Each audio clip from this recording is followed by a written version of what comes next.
अस्सलाम वालेकुम की हाल चाल है ਤੁਹਾਡਾ ਠੀਕ ਠਾਕ ਹੋ ਤੁਸੀਂ ਸਾਰੇ ਕੈਸੀ ਤਬੀਅਤ ਹੈ ਤੁਹਾਡੀ ਸਾਰਿਆਂ ਦੀ ਅੱਲਾ ਕਰੇ ਤੁਸੀਂ ਸਾਰੇ ਹੱਸਦੇ ਰਹੋ ਤੇ ਵਸਦੇ ਰਹੋ ਲੋ ਵੀ ਆ ਗਏ ਆ ਨਾਯਾਬ ਜ਼ਮਾਨਿਆਂ ਦੇ ਨਾਲ ਸਰਦੀ ਬਹੁਤ ਹੈ ਪਰਸੋਂ ਬਰਫ਼ਬਾਰੀ ਹੋਈ ਸੀ ਕੱਲ ਫਿਰ ਹੋ ਗਈ ਰਾਤ ਨੂੰ ਬਰਫ਼ਬਾਰੀ ਤੇ ਰਜ਼ਾਈਆਂ ਵਿੱਚ ਵੜੇ ਹੋਏ ਆ ਮੈਂ ਥਲੇ ਬੈੱਡ ਤੋਂ ਨਿਕਲੀ ਨਹੀਂ ਇਸ ਬੈੱਡ ਤੇ ਬੈਠੀ ਆ ਤੇ ਹਲੇ ਨਿਕਲੀ ਨਹੀਂ ਆ ਤੇ ਬੜਾ ਸ਼ਦੀਦ ਕਿਸਮ ਦੀ ਬਾਹਰ ਠੰਡ ਚੱਲ ਰਹੀ ਹੈ ਤੇ ਹੁਣ ਕੀ ਕਰੀਏ ਮੌਸਮ ਐਸਾ ਵੇ ਤੇ ਉਹ ਹੁਣ ਬਰਦਾਸ਼ਤ ਤੇ ਕਰਨਾ ਪਏਗਾ ਖਾਸ ਕਰ ਜਾਂ ਬਰਦਾਸ਼ਤ ਕਰ ਤੇ ਉਹ ਹਿਸਾਬ ਹੈ ਕਿ ਹੁਣ ਬਰਦਾਸ਼ਤ ਤੇ ਕਰਨਾ ਪਏਗਾ ਬੱਚੇ ਵੀ ਸਕੂਲ ਗਏ ਨੇ ਤੇ ਮੈਂ ਬੈਠੀ ਹਾਂ ਯਾਹੀਆ ਮੇਰੇ ਨਾਲ ਬੈਠਾ ਹੈ ਔਰ ਮਸਤੀਆਂ ਕਰ ਰਹੇ ਖੇਲ ਰਹੇ ਆ ਤੇ ਮੈਂ ਕਿਹਾ ਚਲੋ ਮੈਂ ਇੱਥੇ ਬੈਠੇ ਬੈਠੇ ਕਰ ਲਵਾਂਗੇ ਹੁਣ ਨੀਚੇ ਜਾ ਕੇ ਕੰਮ ਕਾਜ ਸ਼ੁਰੂ ਹੋ ਜਾਣੇ ਨੇ ਤੇ ਫਿਰ ਅਸੀਂ ਉਹ 'ਚ ਬਿਜ਼ੀ ਹੋ ਜਾਣਾ ਹੈ ਤੇ ਉਸਮਾ ਨੇ ਮੈਸੇਜ ਕੀਤਾ 2 ਦਫਾ ਕੀਤਾ ਪਹਿਲੇ ਵੀ ਇੱਕ ਦਿਨ ਉਹਨਾਂ ਨੇ ਕਮੈਂਟ 'ਚ ਕਿਹਾ ਸੀ ਕਿ ਬਾਜੀ ਆਪਣੇ ਹੋਮ ਵਿਜ਼ਿਟ ਤੁਸੀਂ ਕਰਾਓ ਉਸ ਤੋਂ ਬਾਅਦ ਫਿਰ ਕੱਲ ਉਹਨਾਂ ਨੇ ਕਿਹਾ ਕਿ ਕਿਸ ਤਰ੍ਹਾਂ ਆਪਣਾ ਘਰ ਤੇ ਵਿਖਾਓ ਬਈ ਤੁਸੀਂ ਘਰ ਨਹੀਂ ਦਿਖਾਉਂਦੇ ਘਰ ਉਸਮਾ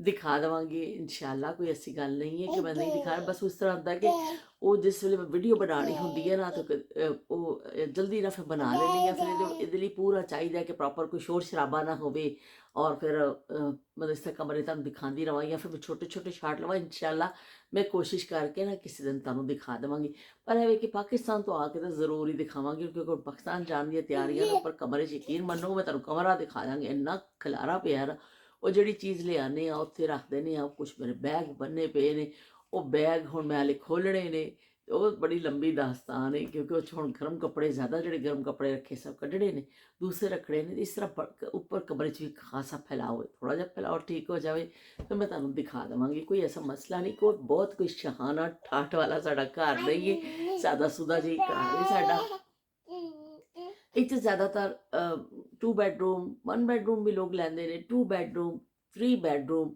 4 ਬੈਡਰੂਮ 5 ਉਹ ਜਿੰਨੀ ਤੁਹਾਡੀ ਫੈਮਿਲੀ ਔਰ ਜਿੰਨੀ ਤੁਹਾਡੀ ਗੁੰਜਾਇਸ਼ ਉਸ ਹਿਸਾਬ ਨਾਲ ਤੁਸੀਂ ਲੈ ਲੈਂਦੇ ਹੋ ਸਾਡਾ 4 ਬੈਡਰੂਮ ਹਾਊਸ ਹੈ ਤੇ ਉਹਦੇ ਵਿੱਚ ਕਿਚਨ ਹੈ ਇੱਕ ਤੇ ਵਾਸ਼ਰੂਮ ਨੇ 2 ਤੇ ਇਸ ਤਰ੍ਹਾਂ 4 ਬੈਡਰੂਮ ਕਹਿਲਾਂਦਾ 4 ਬੈਡਰੂਮ ਇਸ ਤਰ੍ਹਾਂ ਕਿ ਜਿਹੜੇ ਉੱਪਰ ਦੇ ਫਲੋਰ ਤੇ ਬੈਡਰੂਮ ਨੇ ਉਹ 4 ਨੇ ਬਾਕੀ ਨੀਚੇ ਜਿਹੜੇ 2 ਸਿਟਿੰਗ ਰੂਮ ਨੇ ਉਹ ਅਲੱਗ ਨੇ ਕਿ ਡਰਾਇੰਗ ਰੂਮ ਜਿਹਨੂੰ ਕਹਿੰਦੇ ਨੇ ਇੱਥੇ ਸਿਟਿੰਗ ਕਹਿ ਦਿੰਦੇ ਨੇ ਤੇ ਉਹ ਸਿਟਿੰਗ ਰੂਮ 2 ਨੇ ਪਰ ਉਹਨਾਂ ਵਿੱਚੋਂ ਵੀ ਅਸੀਂ ਇੱਕ ਬੈਡਰੂਮ ਬਣਾਇਆ ਹੋਇਆ ਵੇ ਤੇ ਇੱਕ ਹੀ ਸਿਟਿੰਗ ਹੈ ਸਾਡੇ ਕੋਲ ਥੋੜਾ ਅਸੀਂ ਇੱਥੇ ਥੋੜਾ ਸ਼ਾਇਦ ਗਰਮੀਆਂ ਵਿੱਚ ਥੋੜਾ ਐਕਸਟੈਂਸ਼ਨ ਕਰਵਾਈਏ ਇੱਕ ਕਮਰਾ ਹੋਰ ਮਤਲਬ ਅਸੀਂ ਕਰਵਾ ਲਵਾਂਗੇ ਲੇਕਿਨ ਬਹਰਹਾਲ ਜੋ ਹੈਗਾ ਵੇ ਘਰ ਮੈਂ ਤੁਹਾਨੂੰ ਦਿਖਾ ਦੇਵਾਂਗੀ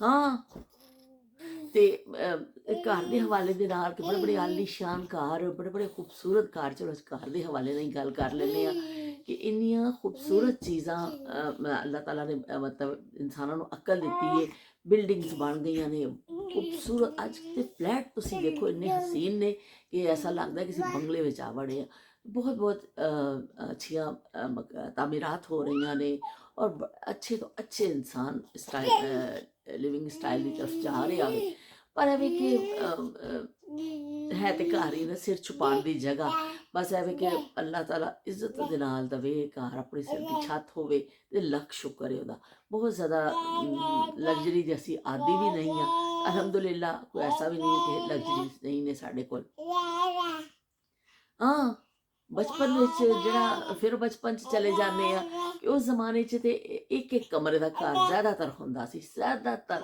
ਸਾਡੇ ਮੁਹੱਲੇ ਵਿੱਚ ਜ਼ਿਆਦਾਤਰ ਘਰ ਜਿਹੜੇ ਸਨ ਨਾ ਇੱਕ ਕਮਰੇ ਤੇ ਮੁਸ਼ਤਮਿਲ ਸਨ ਇੱਕ ਕਮਰਾ ਵੱਡਾ ਵਿਹੜਾ ਤੇ ਨਾਲ ਬਾਥਰੂਮ ਕਿਚਨ ਤੇ ਜਿਹੜਾ ਟਾਇਲਟ ਦਾ पोर्शन अलग होंदा सी अजकल तो विच ही वाशरूम बन गए ने ऐसे कि एक तरफ टॉयलेट है एक तरफ तुसीं नहा लेंदे हो लेकिन उस जमाने से टॉयलेट तो बिल्कुल अलहदा बनाया जाता सी ते इस तरह चीज़ां हुंदियां सन ते लो बई विहड़ा खुला हुंदा सी निम दा बूटा ज़्यादातर घरां च लग्गिया हुंदा सी गर्मियां नूं बैठो निम दे थल्ले ते कमरे च चादरां चुदरां ठीक करके मंजियां लोग ठीक कर दिंदे सन ते सर्दियां विच सारे इक्को कमरे च वड़ के सौ जांदे सन ਇਹ ਹੁੰਦੀ ਸੀ ਜ਼ਿੰਦਗੀ ਸਾਦਾ ਸੀ ਬਹੁਤ ਜ਼ਿਆਦਾ ਜਿਹੜੇ ਕੋਈ ਹੁੰਦਾ ਸੀ ਘਰ ਕੇ ਜਿਹੜਾ ਤਰਤੀਬ ਨਾਲ ਬਣਾ ਲੈਣੇ ਆ ਜਿਹੜਾ ਉਹ ਪਿੱਛੇ ਕਮਰੇ ਹੁੰਦੇ ਸਨ ਅੱਗੇ ਬਰਾਂਡਾ ਹੁੰਦਾ ਸੀ ਬਰਾਮਦਾ ਵੀ ਜਿਹਨੂੰ ਕਹਿੰਦੇ ਨੇ ਬਰਾਂਡਾ ਵੀ ਕਹਿੰਦੇ ਨੇ ਤੇ ਬਰਾਮਦਾ ਹੁੰਦਾ ਸੀ ਅੱਗੇ ਤੇ ਉਹ ਬਰਾਂਡੇ ਵਿੱਚ ਜਿਹੜਾ ਨਾ ਮੰਜੀਆਂ ਢਾ ਕੇ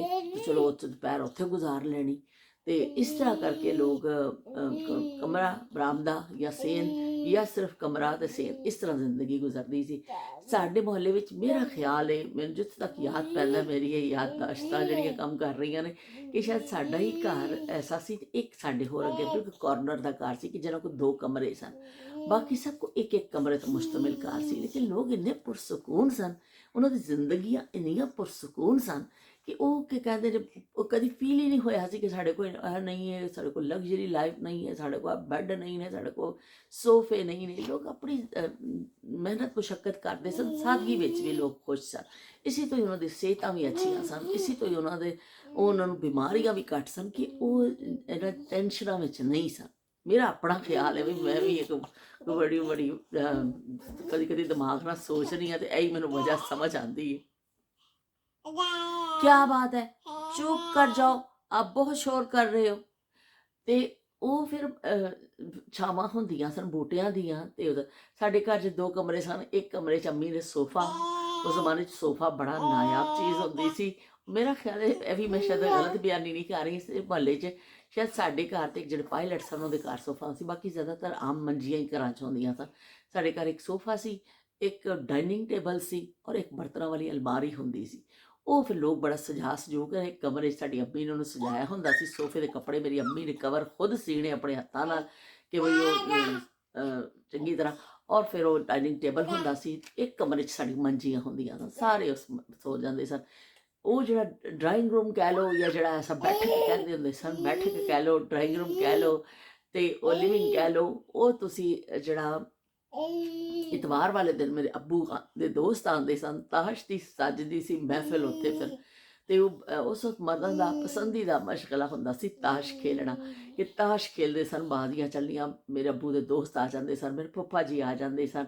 ਉਹ ਸਾਰੇ 10-12 ਬੰਦੇ, ਜਿਹੜਾ ਵੀ ਵਿੱਚ ਜਿਹਨੂੰ ਟਾਈਮ ਲੱਗਿਆ ਵਿੱਚ ਵੀ ਆ ਗਿਆ, ਚੱਕਰ ਲਾ ਕੇ ਚਲਾ ਗਿਆ, ਮੁਹੱਲੇ ਦੇ ਸਾਰੇ, ਮਤਲਬ ਕਿ ਉਹ ਬਸ ਬਈ ਇੱਕ ਮਹਿਫਿਲ ਜੰਮਦੀ ਸੀ ਤਾਸ਼ ਦੀ। ਉਹ ਫਿਰ ਤਾਸ਼ ਖੇਲੀ ਜਾਂਦੀ ਸੀ। ਉਸ ਦਿਨ ਫਿਰ ਸਾਡੇ ਘਰ ਪਲਾਓ ਬਣਦਾ ਸੀ ਬੱਕਰੇ ਦਾ, ਤੇ ਨਾਲ ਪੱਕਦਾ ਸੀ ਆਲੂ ਗੋਸ਼ਤ ਦਾ ਸ਼ੋਰਾ, ਕਦੀ ਕਦੀ ਟਮਾਟਰਾਂ ਵਾਲਾ ਗੋਸ਼ਤ। ਉਹ ਫਿਰ ਇਹ ਚੀਜ਼ਾਂ ਬਣਦੀਆਂ ਸਭ, ਖਾਣਾ ਉਹਨਾਂ ਨੂੰ ਦੇਣਾ, ਤੇ 2-3 ਦਫਾ ਚਾਹ ਜਾਣੀ। ਸਵੇਰੇ ਸਵੇਰੇ ਉੱਠ ਕੇ ਸਾਡੇ ਅੱਬੂ ਨੇ ਕਹਿਣਾ ਕਿ ਬਈ ਜਲਦੀ ਨਾਲ ਸਾਫ ਸਫਾਈ ਸੁਫਾਈ ਕਰ ਲਵੋ, ਮੇਰੇ ਦੋਸਤ ਆਉਣ ਵਾਲੇ ਨੇ। ਤੇ ਚਾਚਾ ਜੀ ਰਜਬ, ਚਾਚਾ ਜੀ ਅਜਮਲ, ਚਾਚਾ ਜੀ ਯਕੂਬ, ਮੇਰੇ ਪੱਪਾ ਜੀ ਸਾਹਮਣੇ ਸਾਰੇ ਆ ਜਾਂਦੇ ਹੁੰਦੇ ਸਨ। ਫਿਰ ਖੂਬ ਮਹਿਫਿਲ ਜੰਮਣੀ, ਉਹਨਾਂ ਨੇ ਗੱਲਾਂ ਕਰਨੀਆਂ, ਉਹਨਾਂ ਨੇ ਸਿਗਰਟ ਪੀਣੇ। ਪਸੰਦੀਦਾ ਮਸ਼ਗਲਾ ਜਿਹੜਾ ਹੁੰਦਾ ਸੀ, ਉਹਨਾਂ 'ਚ ਕੁਛ ਲੋਕ ਪੀਂਦੇ ਸਨ, ਕੁਛ ਨਹੀਂ, ਪਰ ਮੇਰੇ ਅੱਬੂ ਵੀ ਬਹੁਤ ਪੀਂਦੇ ਸਨ, ਤਾਂ ਬਈ ਸੂਟੇ ਵੀ ਫਿਰ ਚੱਲਦੇ ਸਨ। ਤੇ ਬਹਿਰਹਾਲ ਚਾਹ ਫਿਰ ਅਸੀਂ ਕਈ ਦਫਾ ਉਹਨਾਂ ਨੂੰ ਬਣਾ ਕੇ ਦੇਣੀ, ਖਾਣਾ ਅੰਬੀ ਨੇ ਬਣਾਉਣਾ, ਖਾਣਾ ਉਹਨਾਂ ਦੋਸਤਾਂ ਨੇ ਮਿਲ ਕੇ ਖਾਣਾ। ਤੇ ਇਤਵਾਰ ਵਾਲੇ ਦਿਨ ਜ਼ਿਆਦਾਤਰ ਕਦੀ ਕਦੀ ਚਾਚਾ ਜੀ ਅਜਮਲ ਦੇ ਘਰ ਬੈਠਕ ਹੁੰਦੀ ਸੀ, ਲੇਕਿਨ ਜ਼ਿਆਦਾਤਰ ਸਾਡੇ ਘਰ ਹੀ ਹੁੰਦੀ ਸੀ। ਲੇਕਿਨ ਉਹ ਅੰਮੀ ਕਮਰਾ ਸਾਫ਼ ਕਰਕੇ ਬੰਦ ਕਰ ਦਿੰਦੇ ਸਨ। ਅੰਮੀ ਕਹਿੰਦੇ ਸੀ ਨਹੀਂ ਬਈ ਕੋਈ ਮਹਿਮਾਨ ਆਏਗਾ ਤਾਂ ਖੋਲ੍ਹਣਾ, ਵੀ ਤੁਸੀਂ ਗੰਦ ਪਾਉਂਦੇ ਰਹਿੰਦੇ ਹੋ। ਤੇ ਬਾਕੀ ਉਹ ਜਿਹੜਾ ਇੱਕ ਕਮਰਾ ਸੀ ਉਹਦੇ ਵਿੱਚ ਹੀ ਉਛਲੋ, ਕੁਦਲੋ, ਨੱਚ ਲਓ, ਗਾਲੋ, ਬਾਕੀ ਵਿਹੜਾ ਵੇ ਜਿੱਥੇ ਮਰਜ਼ੀ ਤੁਸੀਂ ਕਰੋ। ਤੇ ਉਹ ਮੇਰੇ ਕਹਿਣ ਦਾ ਮਕਸਦ ਹੈ ਵੀ ਕਿ ਬਹੁਤ ਜ਼ਿਆਦਾ ਸਾਡੇ ਕੋਲ ਇਹ ਚੀਜ਼ਾਂ ਨਹੀਂ ਸਨ ਜ਼ਿੰਦਗੀ ਦੀਆਂ ਕਿ ਬਹੁਤ ਖੂਬਸੂਰਤ ਕੋਈ ਸਾਡੇ ਕੋਲ ਚੀਜ਼ਾਂ ਹੋਣ, ਜਾਂ ਜਿਵੇਂ ਅੱਜ ਕਿ ਅਗਰ ਤੁਸੀਂ ਕਾਰਪਟ ਵਿਛੇ ਹੋਏ ਨੇ ਤੇ ਖੂਬਸੂਰਤ ਲਾਈਟਿੰਗ ਹੈ ਔਰ ਫੈਂਸੀ ਚੀਜ਼ਾਂ ਪਈਆਂ ਨੇ, ਫੈਂਸੀ ਡਾਈਨਿੰਗ ਟੇਬਲ ਆ ਗਏ ਨੇ, ਫੈਂਸੀ ਐਸੀਆਂ ਚੀਜ਼ਾਂ ਆ ਗਈਆਂ ਨੇ। ਪਰ ਉਸ ਜ਼ਮਾਨੇ 'ਚ ਲੋਕ ਸਾਦਾ ਤਰਜ਼ ਜ਼ਿੰਦਗੀ ਸੀ, ਉਹਦੇ ਵਿੱਚ ਵੀ ਉਹ ਲੋਕ ਖੁਸ਼ ਸਨ। ਤੇ ਉਹ ਬਸ ਇਸ ਤਰ੍ਹਾਂ ਫਿਰ ਘਰਾਂ ਦੇ ਵਿੱਚ ਵਿਹੜਾ ਲਾਜ਼ਮੀ ਹੁੰਦਾ ਸੀ। ਜਿਸ ਘਰ 'ਚ ਵਿਹੜਾ ਨਹੀਂ ਬਸ ਉਹ ਘਰ ਹੈ, ਇਹਦੇ 'ਚ ਤਾਂ ਵਿਹੜਾ ਹੀ ਨਹੀਂ ਹੈ। ਮੇਰੀ ਸੱਸ ਅੱਲਾ ਜੰਨਤ ਨਸੀਬ ਕਰੇ ਦੱਸਦੇ ਸਨ, ਕਹਿੰਦੇ ਸਨ ਕਿ ਜਦੋਂ ਘਰ ਬਣਾਇਆ ਜਾਂਦਾ ਸੀ ਨਾ, ਉਦੋਂ ਸਭ ਤੋਂ ਪਹਿਲੇ ਜੇ ਘਰ ਬਣਾਉਣਾ ਤਾਂ ਸਭ ਤੋਂ ਪਹਿਲੇ ਮੌਤ ਨੂੰ ਯਾਦ ਰੱਖਿਆ ਜਾਂਦਾ ਸੀ ਕਿ ਕਿਸ ਪਾਸੇ ਅਗਰ ਇਸ ਘਰ 'ਚ ਫੌਤਗੀ ਹੋ ਗਈ ਤੇ ਦਰਵਾਜ਼ਾ ਜਾਂ ਰੁੱਖ ਇਸ ਤਰ੍ਹਾਂ ਦਾ ਹੋਵੇ ਕਿ ਮਈਅਤ ਵੀ ਉਸ ਘਰ 'ਚੋਂ ਨਿਕਲਦੀ ਹੈ। ਦਰਵਾਜ਼ਾ ਥੋੜ੍ਹਾ ਖੁੱਲ੍ਹਾ ਰੱਖੋ, ਥੋੜ੍ਹਾ ਵਿਹੜੇ 'ਚ ਬਹਿਣ ਦੀ ਜਗ੍ਹਾ ਹੋਵੇ, 4 ਲੋਕ ਆਉਣਗੇ ਤੇ ਨਹਾਉਣ ਵਾਸਤੇ ਇੱਕ ਜਗ੍ਹਾ ਹੋਵੇ। ਇਸ ਤਰ੍ਹਾਂ ਪਹਿਲੇ ਸੋਚ ਕੇ ਬਣਾਇਆ ਜਾਂਦਾ ਸੀ ਕਿ ਮਰਨਾ ਵੀ। ਅੱਜ ਇਨਸਾਨ ਨੂੰ ਯਾਦ ਹੀ ਨਹੀਂ ਕਿ ਅਸੀਂ ਮਰਨਾ ਵੀ। ਉਹ ਕਹਿੰਦੇ ਮੈਂ ਤਾਂ ਹਮੇਸ਼ਾ ਲਈ ਦੁਨੀਆ ਵਿੱਚ ਆਇਆ ਵਾਂ, ਮੈਂ ਜਿੰਨਾ ਜ਼ੁਲਮ ਕਰ ਸਕਣਾ ਵਾ ਨਾ ਕਿਸੇ 'ਤੇ ਮੈਂ ਕਰ ਲਵਾਂ, ਜਿੰਨਾ ਮੈਂ ਜ਼ਿਆਦਤੀ ਕਰ ਸਕਣਾ ਮੈਂ ਕਰ ਲਵਾਂ, ਕਿਉਂਕਿ ਮੈਂ ਹਮੇਸ਼ਾ ਲਈ ਆਇਆ ਵਾਂ। ਤੇ ਅੱਜ ਦੇ ਇਨਸਾਨ ਦੀ ਜਾਇਦਾਦਾਂ ਤੇ ਜਾਇਦਾਦਾਂ ਲੋਕ ਬਣਾ ਰਹੇ ਨੇ, ਜ਼ਖੀਰੇ ਇਕੱਠੇ ਕਰ ਰਹੇ ਨੇ ਔਰ ਨਾਇਨਸਾਫੀਆਂ ਕਰ ਰਹੇ ਨੇ, ਪਰ ਇਹਦੇ ਕਿ ਇਨਸਾਨੀਅਤ ਉਹਨਾਂ ਨੂੰ ਨਜ਼ਰ ਨਹੀਂ ਆਉਂਦੀ ਰੁਲਦੀ ਹੋਈ। ਜਿਨ੍ਹਾਂ ਕੋਲ ਬੇਤਹਾਸ਼ਾ ਪੈਸਾ ਹੋਵੇ, ਬੇਤਹਾਸ਼ਾ ਲੁੱਟਿਆ ਜਿਨ੍ਹਾਂ ਨੇ ਪੈਸਾ, ਉਹਨਾਂ ਨੂੰ ਪਤਾ ਨਹੀਂ ਬਿਲਕਦੇ ਇਨਸਾਨ ਕਿਉਂ ਨਜ਼ਰ ਨਹੀਂ ਆਉਂਦੇ, ਭੁੱਖ ਨਾ ਰੋਂਦੇ ਬੱਚੇ ਕਿਉਂ ਨਜ਼ਰ ਨਹੀਂ ਆਉਂਦੇ। ਬਹਿਰਹਾਲ ਇਹ ਤੇ ਬੜੀ ਲੰਬੀ ਬਹਿਸ ਹੈ ਕਿ ਉਸ ਤੋਂ ਚੱਲ ਜਾਂਗੇ। ਮੈਂ ਤਾਂ ਉਸ ਜ਼ਮਾਨੇ ਦੀ ਓਵਰਆਲ ਇੱਕ ਜ਼ਿਕਰ ਕਰ ਰਹੀ ਹਾਂ ਕਿ ਸਾਦਗੀ ਦਾ ਦੌਰ ਸੀ। ਮੇਰੀ ਯਾਦ ਹੈ ਮੇਰੇ ਫੁੱਫੋ ਜਿਹੜੇ ਸਦਰ ਰਹਿੰਦੇ ਸਨ, ਔਰਤਾਂ ਘਰਾਂ 'ਚ ਹੀ ਸੀਂਦੀਆਂ ਸਨ। ਮੇਰੀ ਅੰਮੀ ਬੜੇ ਐਕਸਪਰਟ ਸਨ ਸੋਫਿਆਂ ਦੇ ਕਵਰ ਸੀਣ ਵਿੱਚ, ਅਤੇ ਉਹ ਫਿਰ ਉਹਨਾਂ ਨੇ ਵੀ ਜਦੋਂ ਕੱਪੜੇ ਸੀਣੇ ਹੋਣੇ ਸੋਫੇ ਦੇ ਕਵਰ, ਅਤੇ ਫਿਰ ਉਹ ਅੰਮੀ ਨੂੰ ਬੁਲਾਉਣਾ, ਅਤੇ ਅੰਮੀ ਨੇ ਜਾ ਕੇ ਉੱਥੇ 2 ਦਿਨ ਰਹਿ ਕੇ ਉਹਨਾਂ ਦੇ ਸਾਰੇ ਕੱਪੜੇ ਸੋਫਿਆਂ ਦੇ ਸੀ ਕੇ ਆਣੇ ਕਵਰ। ਕਿ ਇਸ ਤਰ੍ਹਾਂ ਲੋਕ ਖੁਦ ਹੀ ਸਿਲਾਈ ਕਰਦੀਆਂ ਸਨ। ਬੈੱਡਸ਼ੀਟ ਘਰ ਸਿਲੀ ਜਾਂਦੀ ਸੀ, ਬੈੱਡਸ਼ੀਟ ਕੱਪੜਾ ਲੈ ਕੇ ਆਉਣਾ, ਸਿਲੀ ਸਿਲਾਈ ਚੈੱਕ ਵਾਲੀ ਮਿਲ ਜਾਂਦੀ ਸੀ, ਚੈੱਕ ਵਾਲੀਆਂ ਹੁੰਦੀਆਂ ਸਨ ਚਾਦਰਾਂ, ਉਹ ਬੜੀਆਂ ਚੰਗੀਆਂ ਲੱਗਦੀਆਂ ਸਨ। ਮੈਨੂੰ ਹਲੇ ਵੀ ਬੜੀਆਂ ਚੰਗੀਆਂ ਲੱਗਦੀਆਂ, ਕਿਤੇ ਮੈਨੂੰ ਚੈੱਕ ਨਜ਼ਰ ਆਵੇ ਨਾ ਮੈਂ ਜ਼ਰੂਰ ਲੈਂਦੀ ਹਾਂ। ਅਤੇ ਬਾਕੀ ਜਿਹੜਾ ਵੇ ਉਹ ਸਿਤਾਰਾ ਵਾਲਿਆਂ ਦਾ ਕੱਪੜਾ ਆਉਂਦਾ ਸੀ, ਅਤੇ ਸਿਤਾਰਾ ਬੜਾ ਵੀ ਮਸ਼ਹੂਰ ਹੋ ਗਿਆ ਸੀ ਇੱਕ ਦੌਰ 'ਚ। ਪੌਣੇ ਵੀ ਸਿਤਾਰਾ ਵਾਲਿਆਂ ਦੇ ਕੱਪੜੇ ਵੀ, ਉਹ ਜੇ ਬੈੱਡਸ਼ੀਟਾਂ ਸਿਤਾਰਾ ਦੀਆਂ ਵੱਡੇ ਵੱਡੇ ਫੁੱਲਾਂ ਵਾਲੀਆਂ, ਬੜੇ ਬਿਊਟੀਫੁਲ ਫਲਾਵਰ ਉਹਦੇ 'ਤੇ ਬੜੇ ਹੁੰਦੇ ਸਨ। ਸਿਤਾਰਾ ਦੀ ਸਪਨਾ ਲੌਨ ਬੜੀ ਮਸ਼ਹੂਰ ਹੋਈ ਸੀ। ਸਿਤਾਰਾ ਕੀ ਹੈ ਸਪਨਾ ਲੌਨ, ਸਿਤਾਰਾ ਕੀ ਸਪਨਾ ਲੌਨ। ਅਤੇ ਸਿਤਾਰਾ ਦੀ ਸਪਨਾ ਲੌਨ ਬੜੀ ਮਸ਼ਹੂਰ ਹੋਈ ਸੀ। ਅਤੇ ਸਿਤਾਰਾ ਦੇ ਜੋ ਔਰਤਾਂ ਜਾਂਦੀਆਂ ਸਨ ਦੌੜ ਕੇ, ਜਿਹੜੀ ਉਹਨਾਂ ਦੀ ਬੈੱਡਸ਼ੀਟਾਂ ਮਸ਼ਹੂਰ ਹੋਈਆਂ ਸਨ ਬਈ ਔਰਤਾਂ ਜਾਂਦੀਆਂ ਸਨ, ਸਿੱਧੀਆਂ ਸਿੱਧੀਆਂ ਚਾਦਰਾਂ ਲੋਕ ਪਾ ਕੇ ਟੰਗੇ ਸਨ। ਜਦੋਂ ਪ੍ਰਿੰਟਡ ਚਾਦਰ ਦਾ ਫੈਸ਼ਨ ਆਇਆ ਔਰ ਇੱਕਦਮ ਉਹਨਾਂ ਨੇ ਕੱਢੀਆਂ ਮਾਰਕੀਟ, ਤਾਂ ਬਈ ਔਰਤਾਂ ਤਾਂ ਦੀਵਾਨੀਆਂ ਹੋ ਗਈਆਂ ਸਨ ਸਿਤਾਰਾ ਦੀਆਂ ਚਾਦਰਾਂ ਲੈਣੀਆਂ। ਉਹ ਵੀ ਕੱਪੜਾ ਲਿਆ ਕੇ ਉਹਨੂੰ ਕਟਿੰਗ ਕਰਕੇ ਚਾਦਰ ਨੂੰ, ਤਾਂ ਸਿੱਧਾ ਹੀ ਰੇੜ ਲਿਆ ਜਾਂਦਾ ਸੀ। ਅਤੇ ਜਿਹੜੇ ਸਰਾਣੇ ਸਨ ਉਹਨੂੰ ਪਹਿਲੇ ਸਾਡੀ ਅੰਮੀ ਸ਼ਿਲਿੰਗ ਕਰਦੇ ਸਨ, ਕੱਪੜਾ ਸ਼ਿਲਿੰਗ ਕਰਨਾ ਤਾਂ ਕਿ ਉਹਦਾ ਜਿਹੜਾ ਛੋਟਾ ਮੋਟਾ ਕੁਛ ਹੋਣਾ ਹੋਵੇਗਾ। ਅੰਮੀ ਨੇ ਕਹਿਣਾ ਚਾਦਰ ਤਾਂ ਸਿੱਧੀ ਸਿੱਧੀ, ਥੋੜ੍ਹੀ ਵੱਧ ਕੱਟ ਕੇ ਕੱਟ ਲਓ, ਸ਼ਿਲਿੰਗ ਹੋ ਵੀ ਜਾਏਗੀ। ਲੇਕਿਨ ਸਰਾਣੇ ਫਿਰ ਬਾਅਦ 'ਚ ਉਹ ਫਿਰ ਉਹਨੂੰ ਸੁਕਾ ਕੇ, ਫਿਰ ਉਹਨੂੰ ਇਸਤਰੀ ਫੇਰ ਕੇ ਔਰ ਫਿਰ ਉਹਨੂੰ ਕਟਿੰਗ ਕਰਨੀ।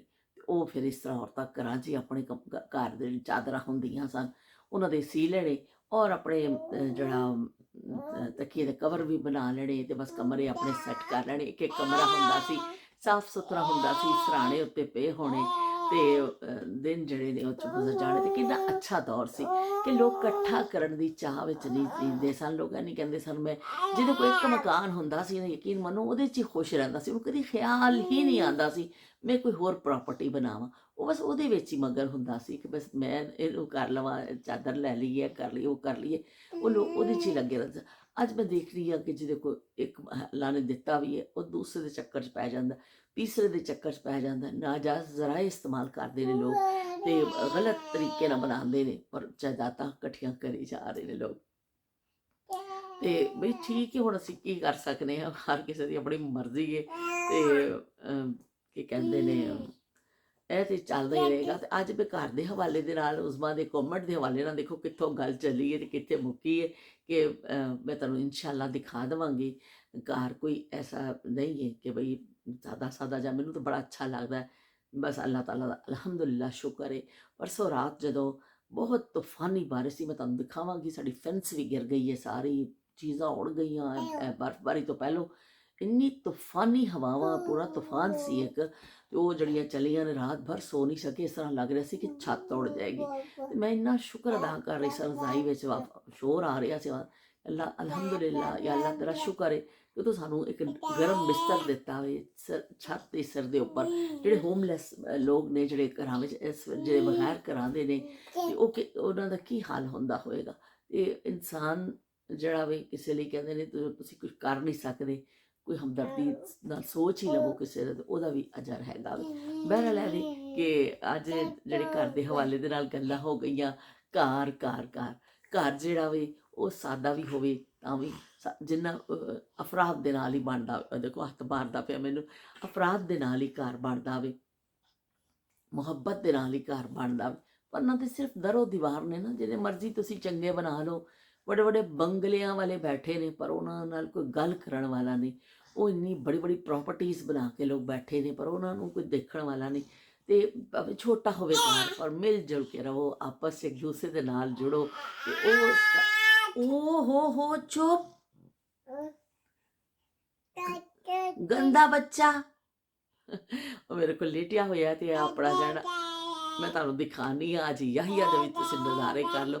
तेरे चेहरे से नजर नहीं हटती, नजारे हम क्या देखें, नजारे हम क्या देखें, तुझे मिल के भी, तुझे मिल के भी प्यास नहीं घटती, नजारे हम क्या देखें।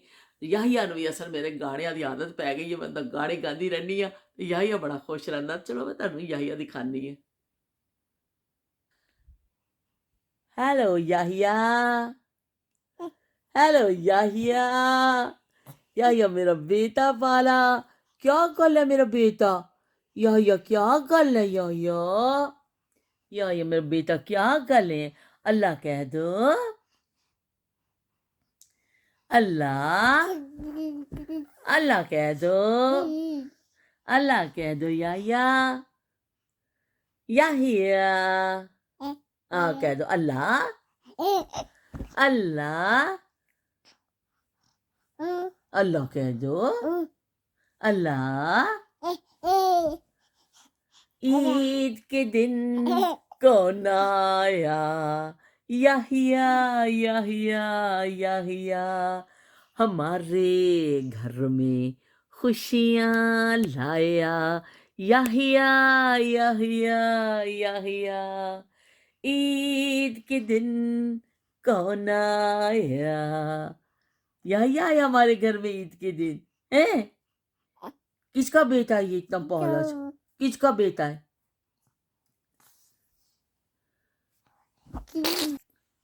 Hello Yahya, hello Yahya, hello Yahya, ओहो किसका पाला सा बेटा है, हैं?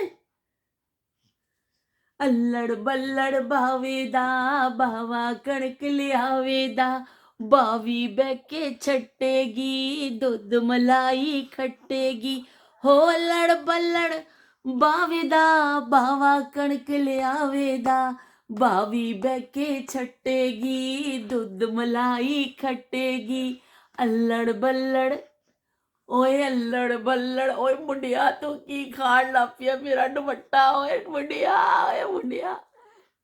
ਅੱਜ ਕੱਲ੍ਹ ਦੰਦ ਕੱਢ ਰਿਹਾ ਨਾ ਯਾਹੀਆ, ਤੇ ਯਾਹੀਆ ਹਰ ਸ਼ੈ ਮੂੰਹ 'ਚ ਪਾਉਂਦਾ ਵੇ, ਬੜੀ ਭੈੜੀ ਇਹਨੂੰ ਆਦਤ ਪੈ ਗਈ। ਯਾਹੀਆ ਯਾਹੀਆ ਦੇਖੋ, ਉਹ ਦੇਖੋ ਕੌਣ ਹੈ, ਤਾਤਾ ਕਰ ਦੋ, ਤਾਤਾ ਕਰ ਦੋ। ਚਲੋ ਵੀ ਹੁਣ ਅਸੀਂ ਚੱਲਦੇ ਹਾਂ, ਖਾਸੀ ਸਾਡੀ ਗੱਲਬਾਤ ਹੋ ਗਈ ਹੈ ਯਾਹੀਆ ਦੇ ਨਾਲ ਬੈਠ ਕੇ। ਮੈਂ ਤੇ ਅੱਜ ਆਪਣੀ ਵੀਡੀਓ ਹੀ ਕੰਪਲੀਟ ਕਰ ਲਈ ਹੈ, ਇਹਨੂੰ ਇਹ ਲੱਗਿਆ ਅਸੀਂ ਖੇਲਣ ਵਾਸਤੇ, ਮੈਂ ਕਿਹਾ ਚਲੋ ਮੈਂ ਇੱਥੇ ਬੈਠੀ ਬੈਠੀ ਬਣਾ ਲਵਾਂ, ਆਪਣਾ ਥੋੜ੍ਹਾ ਜਿਹੀ ਕਰ ਲਵਾਂ, ਕਿਉਂਕਿ ਫਿਰ ਨੀਚੇ ਅੱਜ ਕੰਮ ਬਹੁਤ ਜ਼ਿਆਦਾ ਵੇ, ਮੈਂ ਨੀਚੇ ਉਤਰੀ ਨਾ ਤੇ ਬਸ ਫਿਰ ਉਹ ਕਿਚਨ ਵਿੱਚ ਜਾਓ, ਫਿਰ ਕਰੋ ਤੇ ਖਾਸ ਦੇਰ ਲੱਗ ਜਾਂਦੀ ਹੈ। ਤੇ ਅੱਜ ਅਸੀਂ ਸਰਦੀ ਦਾ ਸਹੀ ਫਾਇਦਾ ਉਠਾਇਆ ਦੋਨਾਂ ਨੇ, ਅਸੀਂ ਦੋਨੋਂ ਨਿੱਗੇ ਨਿੱਗੇ ਨਿੱਗੇ ਨਿੱਗੇ, ਅਸੀਂ ਜਦੋਂ ਨਿੱਗੇ ਨਿੱਗੇ, ਅੱਛੀ ਨਿੱਗੇ ਨਿੱਗੇ ਜਿਹੜੇ ਨਾ। ਚਲੋ ਅੱਲਾਹ ਕਾਕਾ ਤੂੰ ਬੋਦੇ ਪੈ ਗਈ ਜੂ, ਕੱਢਣ ਵਾਲਾ ਕੋਈ ਨਾ ਕਰ ਡਾਲੇ ਕਾਕਾ ਤੂੰ। ਤੇ ਚਲੋ ਭਈਆ ਹੁਣ ਯਾਹੀਆ ਨੂੰ ਮੈਂ ਦੁੱਧ ਪਿਲਾਵਾਂ, ਯਾਹੀਆ ਦਾ ਇੱਥੇ ਫੀਡਰ ਵੀ ਪਿਆ ਵੇ, ਇੱਥੇ ਦੇਖ ਲਓ ਬਈ ਯਾਹੀਆ ਦਾ ਇਹ ਫੀਡਰ ਪਿਆ ਯਾਰ। ਹੁਣ ਯਾਹੀਆ ਨੂੰ ਜਾ ਕੇ ਨੀਚੇ ਜਾ ਕੇ ਮੈਂ ਨਾਸ਼ਤਾ ਬਣਾ ਕੇ ਖਿਲਾਵਾਂਗੀ। ਕੁਝ ਅੰਡਾ ਖਾਂਦਾ ਯਾਹੀਆ ਤੇ ਅੰਡੇ ਦਾ ਨਾਸ਼ਤਾ ਕਰੇਗਾ, ਜਾਂ ਬ੍ਰੈਡ ਖਾਂਦਾ ਚਾਹ ਦੇ ਨਾਲ, ਅਸੀਂ ਥੋੜ੍ਹਾ ਜਿਹਾ ਨਾਸ਼ਤਾ ਕਰਾਵਾਂਗੇ, ਆਪ ਵੀ ਥੋੜੀ ਸੀ ਪੇਟ ਪੂਜਾ ਕरेंगे। ਖੈਰ ਮੈਂ ਤਾਂ ਨਾਸ਼ਤਾ ਕਰ ਚੁੱਕੀ ਹਾਂ, ਨਾਸ਼ਤਾ ਕਰਕੇ ਮੈਂ ਉੱਪਰ ਆਈ ਸਾਂ ਇਹਨੂੰ ਦੇਖਣ ਵਾਸਤੇ, ਤੇ ਜਾਗ ਰਿਹਾ ਸੀ, ਫਿਰ ਮੈਂ ਉੱਪਰ ਹੀ ਬੈਠ ਗਈ ਦੇਖੋ। ਤੇ ਹੁਣ ਅਸੀਂ ਚੱਲੀਏ, ਫਿਰ ਇਨਸ਼ਾਅੱਲਾ ਮਿਲਦੇ ਹਾਂ ਇੱਕ ਨਵੀਂ ਗੱਲ ਦੇ ਨਾਲ, ਨਵੀਂ ਯਾਦ ਦੇ ਨਾਲ ਤੁਹਾਡੀ ਖਿਦਮਤ 'ਚ ਆ ਜਾਵਾਂਗੇ। ਨਾਯਾਬ ਜ਼ਮਾਨਿਆਂ ਨੂੰ ਅਸੀਂ ਭੁੱਲਣਾ ਨਹੀਂ ਹੈ, ਉਹ ਸਾਦਗੀ ਦੇ ਜ਼ਮਾਨੇ, ਉਹ ਪਿਆਰੇ ਜ਼ਮਾਨੇ, ਉਹ ਸਾਡੇ ਜ਼ਮਾਨੇ, ਉਹ ਸਾਡੇ ਜ਼ਮਾਨੇ ਜਿਹੜੇ ਅਸੀਂ ਭੁੱਲ ਹੀ ਨਹੀਂ ਸਕਦੇ ਹਾਂ, ਕਿਉਂਕਿ ਉਹਨਾਂ ਜ਼ਮਾਨਿਆਂ ਦਾ ਕੋਈ ਮੁੱਲ ਹੀ ਨਹੀਂ ਹੈ ਬਈ। ਜੋ ਸਾਦਗੀ ਦਾ ਦੌਰ ਸੀ, ਸਾਦਾ ਸਾਦਾ ਲੋਕ ਸਨ, ਮੁਹੱਬਤ ਭਰਾ ਦੌਰ ਸੀ, ਸ਼ੋਰ ਸ਼ਾਰ ਨਹੀਂ ਸੀ ਲੋਕਾਂ ਵਿੱਚ, ਔਰ ਲੋਕ ਜਿਹੜੇ ਨੇ ਆਪਣੇ ਜਿੰਨੀ ਚਾਦਰ ਸੀ ਨਾ ਉਹਨਾਂ ਪੈਰ ਫੈਲਾਉਂਦੇ ਸਨ ਤੇ ਸਕੂਨ ਨਾਲ ਸੌਂਦੇ ਸਨ। ਆਪਣੀ ਚਾਦਰ ਤੋਂ ਕਦੀ ਉਹਨਾਂ ਨੇ ਪੈਰ ਬਾਹਰ ਨਹੀਂ ਕੱਢੇ ਸਨ ਕਿ ਮੇਰੇ ਕੋਲ 100 ਵੇ ਤਾਂ ਮੈਂ 200 ਖਰਚ ਕਰਨ ਦੀ ਤਿਆਰੀ ਕਰ ਲਵਾਂ, ਨਹੀਂ। ਉਸੇ ਜਿੰਨੀ ਤਨਖਾਹ, ਜਿੰਨੀ ਲੋਕਾਂ ਦੀ ਆਮਦਨੀ ਹੁੰਦੀ ਸੀ ਨਾ, ਲੋਕ ਸਬਰ ਸ਼ੁਕਰ ਦੇ ਨਾਲ, ਸਭ ਤੋਂ ਵੱਡੀ ਗੱਲ ਹੈ ਸਬਰ ਔਰ ਸ਼ੁਕਰ ਦੇ ਨਾਲ ਉਹਦੇ ਵਿੱਚ ਗੁਜ਼ਾਰਾ ਕਰਦੇ ਸਨ। ਕਿੰਨਾ ਸੁਨਹਿਰੀ ਦੌਰ ਸੀ ਕਿ ਜਿਹੜਾ ਗੁਜ਼ਰ ਗਿਆ ਹੁਣ ਨਹੀਂ ਆਉਣਾ। ਹੁਣ ਨਫਸਾ ਨਫਸੀ ਹੈ, ਹੁਣ ਹਰ ਪਾਸੇ ਪੈਸਾ ਪੈਸਾ ਪੈਸਾ ਪੈਸਾ ਹੋਈ ਪਈ ਹੈ। ਅਤੇ ਪੈਸਾ ਜਿਹੜਾ ਵੀ ਉਹ ਇਸ ਤਰ੍ਹਾਂ ਪਰ ਨਚਾਉਂਦਾ ਇਨਸਾਨਾਂ ਨੂੰ। ਸ਼ੈਤਾਨ ਦੇ ਚੁੰਗਲ 'ਚ ਫਸੇ ਹੋਏ ਨੇ ਲੋਕ। ਪੈਸਾ ਪੈਸਾ ਕਰੀ ਜਾਂਦੇ ਪਏ ਲੋਕ, ਅਤੇ ਉਹਦੇ ਪਿੱਛੇ ਦੀਵਾਨੇ ਨੇ। ਆਪਣੀ ਅਖਲਾਕੀਅਤ ਭੁੱਲ ਗਏ ਨੇ ਲੋਕ ਆਪਣਾ ਜਿਹੜਾ ਨਾ ਪਿੱਛਾ ਭੁੱਲ ਗਏ ਨੇ ਲੋਕ। ਆਪਣੇ ਜਿਹੜਾ ਨਾ ਅੱਲਾ ਰਸੂਲ ਨੂੰ ਭੁੱਲ ਗਏ ਨੇ ਕਿ ਉਹਨਾਂ ਦੇ ਕੀ ਅਹਿਕਾਮਾਤ ਨੇ। ਬਸ ਪੈਸਾ ਮਿਲ ਜਾਏ, ਜਿੱਥੋਂ ਮਿਲ ਜਾਏ, ਜਿਸ ਤਰੀਕੇ ਨਾਲ ਮਰਜ਼ੀ ਮਿਲ ਜਾਏ। ਪੈਸਾ ਲੋਕਾਂ ਦਾ ਦੀਨ ਇਮਾਨ ਬਣ ਗਿਆ ਨੇ। ਉਸ ਮਾਂ ਤੁਹਾਡੀ ਗੱਲ ਤੋਂ ਗੱਲ ਸ਼ੁਰੂ ਹੋਈ ਸੀ। ਹਾਂ ਹਾਂ ਹਾਂ ਹਾਂ। ਤੇ ਸ਼ਬੀਰ ਹੁਸੈਨ ਸਾਹਿਬ ਨੇ ਵੀ ਕੱਲ੍ਹ ਦੀ ਵੀਡੀਓ ਦੇਖਿਆ ਕਿ ਵੀ ਬੜੀ ਬਰਫ਼ ਪਈ ਹੈ। ਵਾਕਈ ਵੀ ਬਰਫ਼ ਤੇ ਬੜੀ ਪੈ ਗਈ ਦੁਬਾਰਾ। ਰਾਤੀ ਫੇਰ ਹੋਈ ਹੈ ਬਰਫ਼। ਤੇ ਅਸੀਂ ਤਾਂ ਬਈ ਹੁਣ ਬਰਫ਼ ਵਿੱਚ ਘਰੇ ਬੈਠੇ ਹਾਂ, ਬਾਹਰ ਕਿਤੇ ਜਾ ਨਹੀਂ ਸਕਦੇ। ਘਰ ਬੈਠੇ ਹੀ ਤੁਹਾਡੇ ਨਾਲ ਖਿਤਾਬ ਜਾਰੀ ਕਰ ਲੈਂਦੇ ਹਾਂ, ਜੋ ਕੁਛ ਕਰ ਸਕਦੇ ਹਾਂ ਉਹ ਮੈਂ ਤੁਹਾਨੂੰ ਸੁਣਾ ਦਿੰਦੀ ਹਾਂ। ਘਰ ਬੈਠ ਹਾਂ ਚਲੇ ਨੀਚੇ ਨੀਚੇ ਚਲੇ, ਚਲੋ ਚਲੋ ਨੀਚੇ। ਤੇ ਫਿਰ ਥੱਲੇ ਚਲੀਏ ਅਸੀਂ ਆਪਣੇ ਕਾਕੇ ਨੂੰ ਜਾ ਕੇ ਕੁਛ ਖਵਾਈਏ, ਕੋਈ ਕਾਕੇ ਨੂੰ ਲੋਰੀ ਸੁਣਾਈਏ। ਨਾਨੀ ਤੇਰੀ मोरनी को मोर ले गए, बाकी जो बचा था काले चोर ले गए। नानी तेरी मोरनी को मोर ले गए, बाकी जो बचा था काले चोर ले गए। इन चोरों की खूब खबर ली मोटे थानेदार ने, जंगल में भी खूब नचाया जंगल की सरकार ने। नानी नानी तेरी मोरनी को मोर ले गए, बाकी जो बचा था काले चोर ले गए। तो लो भाई ਮੇਰੀ ਸਿਹਤ ਦਾ ਰਾਜ਼ ਹੈ ਇਹ ਕਿ ਮੈਂ ਬੱਚਿਆਂ 'ਚ ਬੜੀ ਖੁਸ਼ ਰਹਿੰਦੀ ਹਾਂ, ਅਤੇ ਤੁਸੀਂ ਵੀ ਖੁਸ਼ ਰਿਹਾ ਕਰੋ। ਖੁਸ਼ ਰਹਿਣਾ ਬਹੁਤ ਵੱਡਾ ਫਨ ਹੈ, ਅਤੇ ਉਹ ਹਰ ਕਿਸੇ ਨੂੰ ਨਹੀਂ ਦੇ ਕੋਲ ਨਹੀਂ ਹੁੰਦਾ। ਮੇਰੇ ਕੋਲ ਤਾਂ ਹੈਗਾ। ਉਸਮਾ ਤੁਸੀਂ ਵੀ ਖੁਸ਼ ਰਿਹਾ ਕਰੋ। ਆਪਣੀ ਸਿਹਤ ਅੱਛੀ ਬਣਾਉਣੀ ਹੈ ਅਤੇ ਖੁਸ਼ ਹੈਪੀ ਅਤੇ ਆਪਣੇ ਦਿਮਾਗ 'ਚੋਂ ਪਰੇਸ਼ਾਨੀਆਂ ਕੱਢ ਦਿਆ ਕਰੋ ਸਾਰੇ। ਅੱਲਾ ਹਾਫਿਜ਼ ਤੇ ਰੱਬ ਰਾਖਾ।